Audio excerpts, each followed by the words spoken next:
afternoon, ladies and gentlemen. Welcome to another Propaganda Rant with me, your host, Imperial Dane, the only master of, well, any worthwhile rants.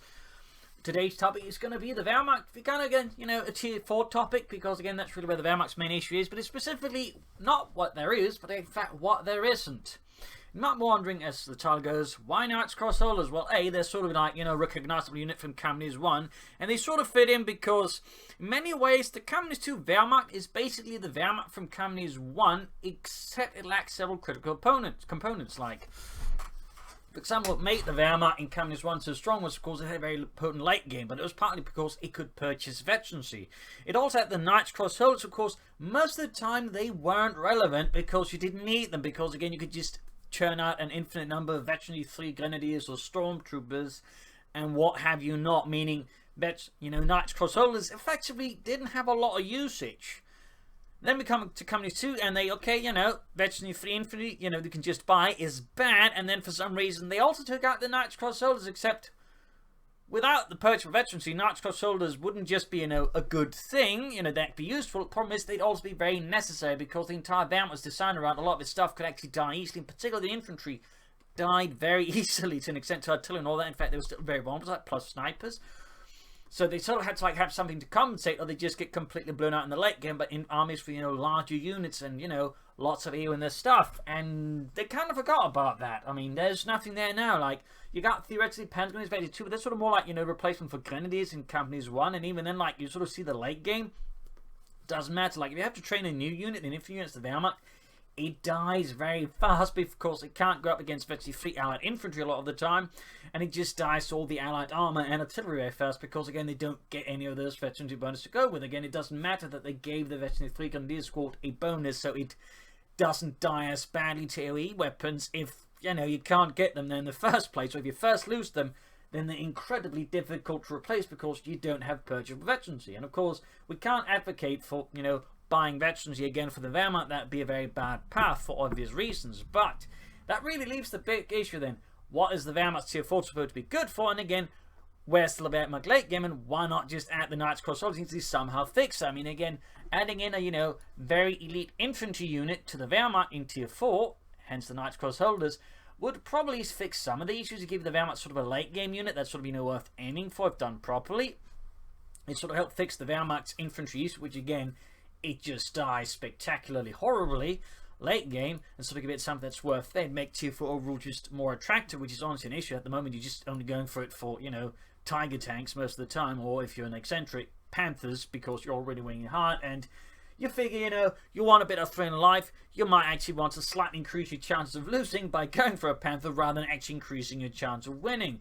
So you might say, well then, alright, you've sort of established some reasonable arguments for why we should add Knights Crossholders. How would they work? Well, we could take a look at the, ones from Companies 1. They were 3-man squad. We probably have to up that to 4, otherwise they just die too easily. I mean, 3-man squads in Companies 2, I think, is a big not gonna happen, mate. Not in a million years, because they're gonna die very fast to artillery and every other nasty thing. But, 4-man squad with assault weapons. Again, we're not trying to establish them as some sort of late game defensive faction. That one's pretty much been chucked out. Again, in a late game offensive faction probably more sense.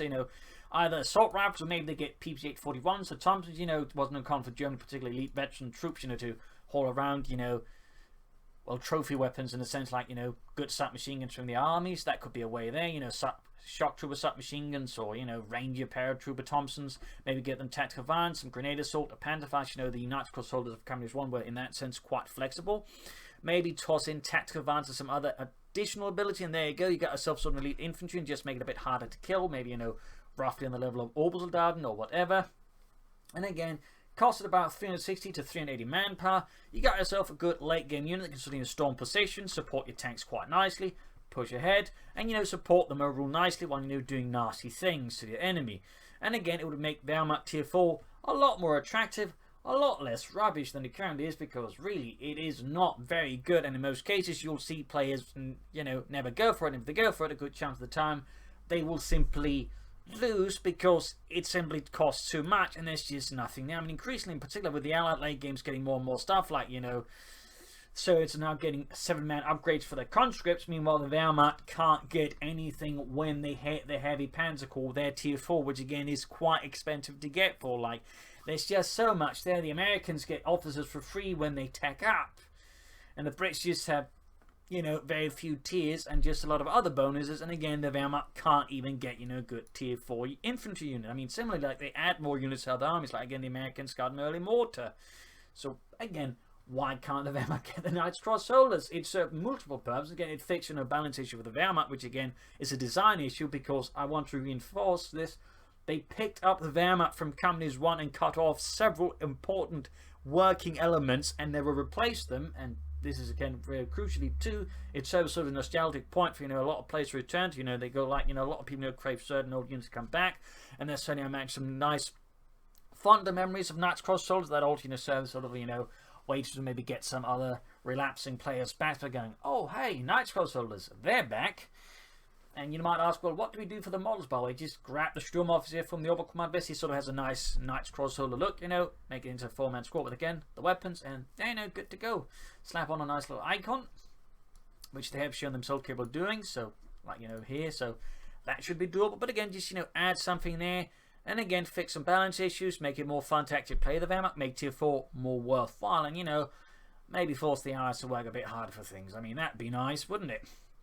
So I think that sort of roughly covers it. Basically, add Knight's Cross Soldiers. It's going to make the Wehrmacht at least function somewhat better as a faction. It's obviously not going to fix every damn issue, which again are numerous. But again, a lot of them basically just boil down to the fact they took the Companies 1 Wehrmacht, added it to Companies 2, took out several crucial working elements, and never really replaced them. And when you do that, you're obviously going to get a faction that doesn't work quite as well. And obviously, while again we can't replace everything, we can at least add in some of the less volatile elements like purchase and veteranry to fix this issue. You know, not veterans, but your Knight's Cross Soldiers, thusly stepping around the volatile stuff like purchase, veteranry, to at least add something that would give the Wehrmacht late game a bit more oomph and a bit more value than currently, which is basically discarded paper bag from the local bakery. So, if you like this idea, you know, feel free to share it. Tell Relic about it, for example. You say, hey, Relic, you know, you really should add Knight's Cross Soldiers to Companies 2's Wehrmacht, because, you know, I mean, you just took the rest of the faction Companies 1 anyways. Why not just add those as well, you silly bonkers? So, you know, again, like it, subscribe, like, share, comment, press the bell button if you would like to get about more videos. This is Imperial Lane saying cheers, and see you all another time. Bye.